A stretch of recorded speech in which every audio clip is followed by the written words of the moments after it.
осылай өзгереді деп біреу айтса, мен оған еш уақытта сенбес едім.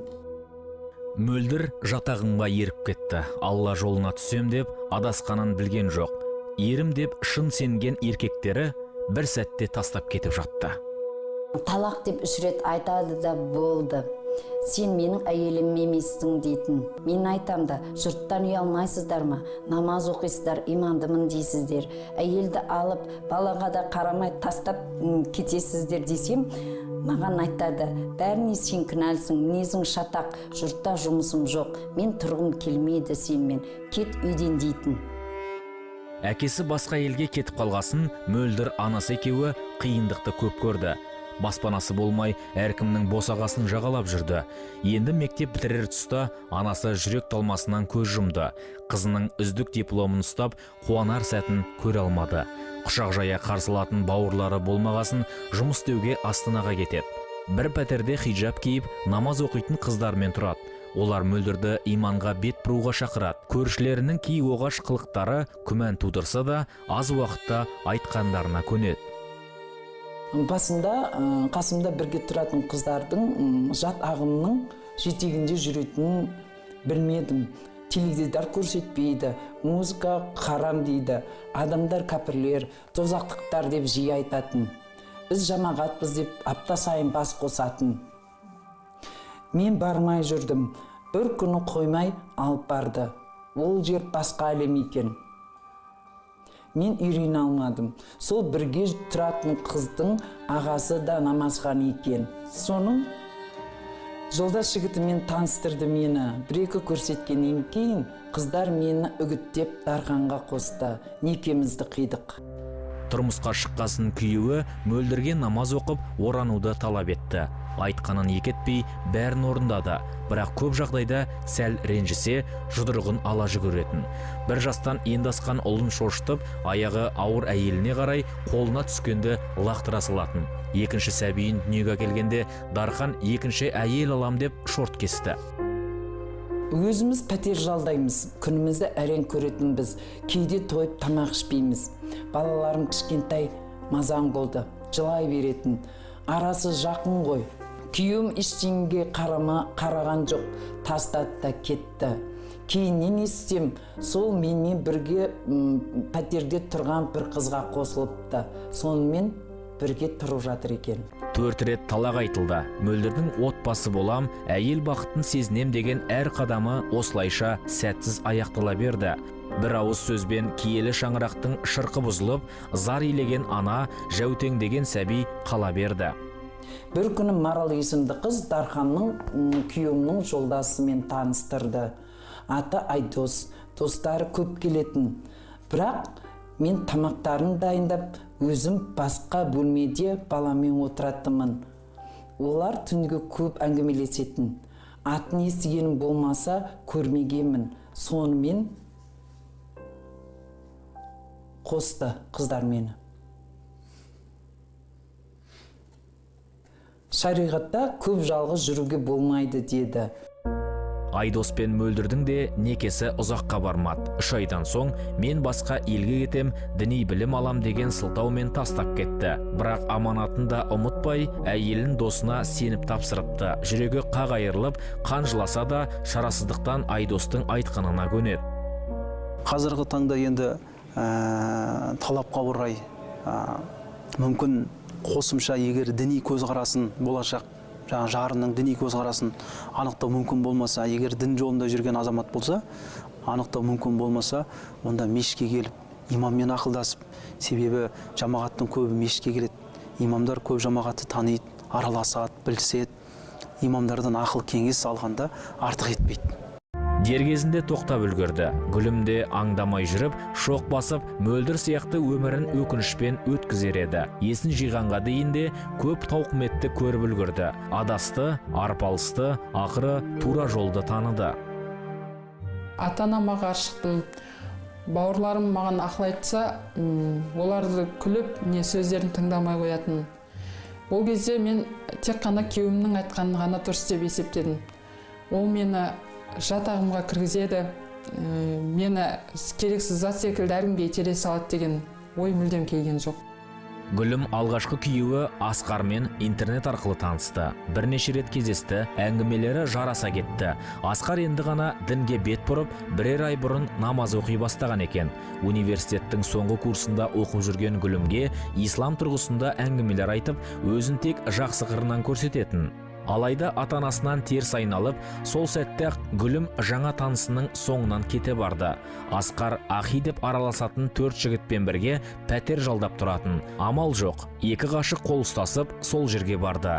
Некесінде сол үйдің егесімін деп таныстырған жас үлкен досы қия салды. Ол аңда-саңда пәтер ақыны алу үшін келіп тұратын. Сол күннен бастап Гүлімнің өмірі тозаққа айналды. Менің толық білімім болған жоқ. Оқуды тастап кеттім. Содан кейін 1-2 жерге ыдыс жуушы болып жұмысқа тұрдым. Бірақ кішкентай күннен бүйрегім ауыратын болған соң көп жерден жұмыстан шығып кеттім. Күйеуіңе қарсы шықсаң жаннатқа кірмейсің деп сондай сөздер айтатын. Отан отбасынан басталады. Дана халқымыз ғасырлар бойы осы қағидамен өмір сүріп келеді. Шаттығы жарасқан жанұя адам баласының өсіп өнетін, жақсылығын асырып, жамандығын жасыратын, бірлікке шақырып, ынтымақты ту ететін қасиетті мекені. Отбасының берік болуы, ізгі, парасатты, зерек, алғыр ұрпақтың қалыптасып, сол арқылы дамыған ең озық мемлекетке айналудың басты тірегі. Әйелін талақ еттетін, ол кездің заңдылығы былай еді дегенді естігенбіз. Талақ деген сөз құлағымызда бар, бірақ оның мәні қандай? Күні бүгінгі мынау 21-ші ғасырда сол нәрсе алдымыздан шығады. Осындай өткір күн тәртібінде тұрады деп еш ойламаған едік. Діннің атын жамылып, өздерінің арам пиғылдарын жүзеге асыру мақсатымен осы нәрсе өткір қозғалып жатыр.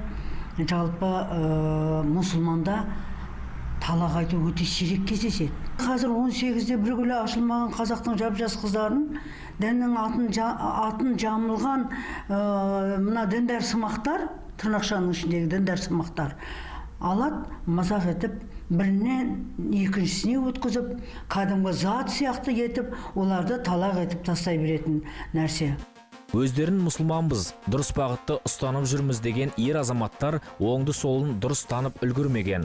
Қарагөз қыздарымызды арбауына түсіріп жатыр. Жастығын пайдаланып, қорғап, сөзін сөйлейтін ешкімі болмаған әйелдерін керексіз зат секілді тастай салып, талақ сөзімен бар жауапкершіліктен оп-оңай құтыла салады. Мұндай сұмдық оқиғалар шетелде емес, дәл өзімізде орын алып жатқаны өзекті өртейді.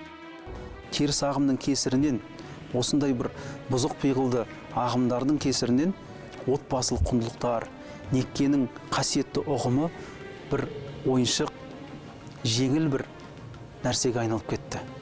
Осы нәрседен біздер жастар сақтандырамыз. Әрбір жас, әсіресе қыз бала үйленетін кезде, тұрмысқа шығатын кезде ең біріншісі өзінің қамқоршысы болған, жанашыры болған ата-анасымен ақылдасу керек. Сіз неге онымен сөйлесесіз? Оны оңбаған деп едіңіз ғой деп ашуланып сол жерде ұрыс шығардым. Ол тағы да сол әдетіне басып мені ұрып тастады. Сол талағын айтты. Ахи деп араласатын бауырлар байланысын мүлде үзбеген екен. Жас әйелін тастап жатып, оны еркіне жібермей, Асқар діндес інісінің еншісіне беріпті. Тағдырдың тәлкегіне түскен Гүлім осылайша 1 жылда 3 рет төсек жаңартты. Жүкті болып, тіпті баласының кімнен екенін білмейді ал. Біз 2 аптада бірге тұрған жоқпыз. Ол киімдерін жинап, есікті тарс жауып кетіп қалды. Мен сол кезде денемді көтере алмай, ессіз жаттым. Алғашында бізді Асқармен, сосын Бекжігітпен екеумізді қиған бір Назар деген кісі болатын. Ол маған келіп көмектесіп, көгерген жерлеріме дәрі жағып, солай қарасып, маған тамақ әкеп беріп жүретін. Некелі жарын еш қызғанбастан досына сыйға тарту салты исламға тән емес, жат ағымның жабайы үрдісі. Себебі шариғатта әйелін қызғанбайтын еркек жұмаққа кірмейді делінген. Ал аманат етіп алған адал жарын басқа біреуге оп-оңай қия салу дегеннің астарында не жатыр? Өкінішке қарай бұл талақтан шыққаннан кейін екінші, үшінші, төртінші, тіпті 10-шы күйеуге шейін шығып кетіп жатқан қарындастарымыздың тағдырын естіп жатамыз. Бұл былайша айтқан кезде талақты діннің атынан ойыншыққа айналдыру. Діннің әрине ол тұрмысқа шыққан қыз ойлайды, бұл намазхан, бұл діндар азамат, бұл маған жақсылық жасайды, бұл маған жаңағы мейірімділікпен қарайды. Бірақ нәтижесіне қараған кезде өкінішке қарай ондай болмай жатыр. Неге? Себебі бұл діннің негізгі салмағын түсінбеу. Былайша айтқанда өзінің нәпсіне, өзінің құмарлығына, өзінің былайша айтқанда жеңіл-желпі сезімдеріне бой алдырудың арқасында дінді жамылып, сондай бір жеңіл әрекетке бару. Айналып келгенде кім зардап шегеді? Айналып келгенде әйел адам зардап шегеді, жетім балаларды өсіруге, айналып келген кезде балалар зардап шегеді. Өйткені жетім болып өседі. Ананың тәрбиесі, әкенің тәрбиесі, толыққанды отбасы деген осы кезде байқалып қалады. Гүлім заттарын жинап, пәтерден кетуге бел буды. Паналайтын ешкім жоқ. Ата-анасы мен бауырларынан баяғыда өзі теріс айналған. Талай рет жылап келген анасының көз жасында елемеп еді. Енді өкінсе де, тағдырына қанша налса да, шегінерге жол жоқ. Маған Назараға келіп, қаланың сыртында бір бөлмеліп, жатақханада бір бөлмем бар деді. Менің ешкімім жоқ, күйеуім жоқ екенін пайдаланып, көмектескен сияқты болып, сол жерге апарып мені орналастырды. Діни радикализм тек ислам дінінде ғана емес, өзге де ұстанымдарда кеңінен тараған. Онымен күрес мемлекеттік деңгейде жүргізіліп жатыр. Оған тосқауыл болатын бірден бір құрал ол азаматтарымыздың діни сауаттылығын арттыру. Сәләфилік ағым өкілдерінің жұбайлары, олар көп жағдайда өздерінің өз ағымдарына қатысты болмаған туған туыстарымен байланыспайды, ата-аналармен байланысын үзген, көп жағдайда туыстарының қолдауынсыз қалған, ерлерінің рұқсатынсыз олар сыртқа шығып жүріп тұра алмайды. Әдетте бұндай әйелдермен алғаш кездескенде олардың психологиялық, теологиялық портреттер жасалады. Яғни олардың сенім деңгейі қаншалықты радикалданған, жоғары деңгейде ме, орта деңгейде, төмен деңгейде ме, жаңадан ғана бастап жүрген адеп пе, жоқ әлде сенім әбден қалыптасып қалған тұлғама, және жеке психологиясы бойынша ол райынан қайтаруға көнетін соған икемді тұлғама, жоқ әлде кейбір тұлғалардың психологиялық ерекшеліктері бойынша олар көзқарасын ауыстыруға өте қиындықпен көнетін тұлғалар болады. Сондай тұлғалар қатарына жатама, осы мәселе жөнінде алдымен зерделеу жұмыстары жүргізіледі. Одан кейін өздері түсіп жүрген ағымның мән мағынасын, оның шынайы мақсатын көрсете келіп, оның шариғаттан қаншалықты алша жатқанын түсіндіріп, яғни ұзақ та табанды түрде бірте-бірте кезең-кезеңмен жұмыс жүргізу арқылы оларға осы теологиялық қайта сауаттандыру жұмысы жүргізіледі. Бір жылда шамамен жүздеген қыз-келіншек Астана мешіттеріне барып көмек сұрайды екен. Бұл намысын жинап, қиналғаннан Алла үйіне барғандардың саны ғана. Ал келуге қымсынып, әлі де алдаудың арбауында жүргендер қаншама. Шариғаттан еш хабары жоқ, бірақ діни сауатым бар деп кеуде көтеріп жүргендер талай қызды ортаға түсіріп, бір емес, ондаған еркектің ермегіне айналдырып жүр.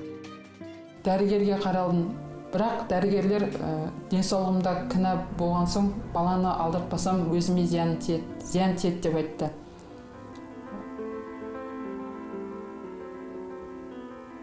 Қатты қиналдым. Ең бірінші келіп Назараға қайттым. Бірақ ол баланы алдырту күнә деп басын ала қашты. Түсік жасатуыма ақша беріңіз дегенім мені бөлмесінен қуып шықты. Солай барар жерім, басар тауым болмағандықтан мен анама хабарластым. Баланы алған соң 6 сағатта ес-түссіз жаттым. Сол кезде, сол 6 сағаттың ішінде мен ата-анамнан, бауырларымнан, ағайын туыстарымнан қол үзіп кеткендігімді және жалғыз екендігімді сезіндім. Бүкіл қателіктерім, күнәларым көз алдыма елестеп. Сол кезде мен бұл ағымнан кету керектігін ұйғардым.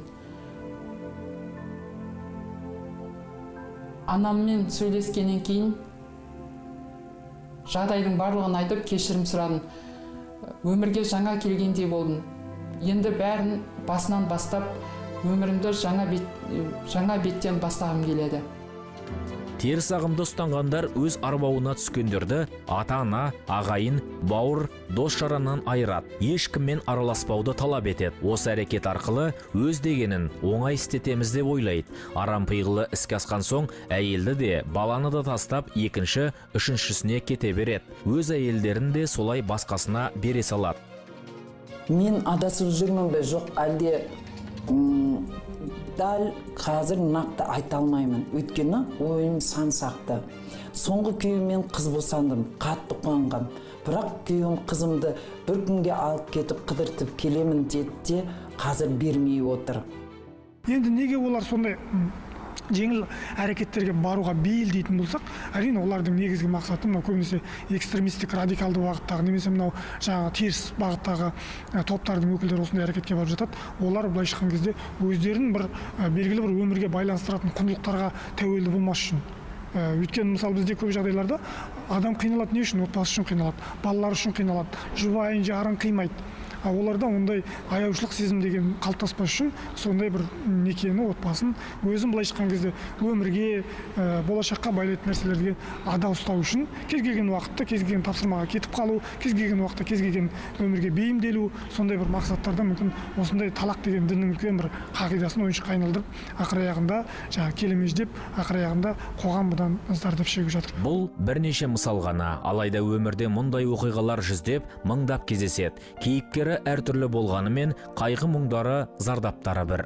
Ермекке айналып, әр еркектің қолжаулығы болған қыз келіншектен дүдәмәл, тексіз ұрпақтың тарайтыны анық. Себебі ар намысы тапталғаннан әйелдік қасиет те жоғалады. Діндармыз деген жігіттердің айтқанына жүріп, айдағанына көнген қаршадай қыздардың бүгінгі ауыр тағдырын елестету тіптен қиын. Қыз үшін жүрегі езіліп, қан жылаған атана әлі күнге дейін ауыртпалықтан арылар емес. Бауыр еті баласының тас-талқан етілген тағдыры мен көзіндегі мұңын, жүректегі жазылмас жарасын көруден асқан қасірет жоқ шығар. Талақ ол еріккеннен берілетін нәрсе емес. Оның да өз пайғамбарымыз сүннетіне сай жолдар бар. Енді әртүрлі жағдайлар болады. Енді мүмкін емес өмір сүруі. Ағайын туған туысқан бәрімен ақылдасты. Осы кезде талақ бергенде де бірінші бір талақ береді, және ол 3 ай күтіледі. Осы уақыттың ішінде егер қайтадан, ол не үшін күтеді? Өйткені осы уақыттың ішінде 3 айдың ішінде адам ойланып, толғанып болмайды екен. Отбасын қайтадан құруымыз керек. Ажырасуға бізге тиімсіз екен. Бақытты бола алмайды екенбіз. Бала жетім қалады.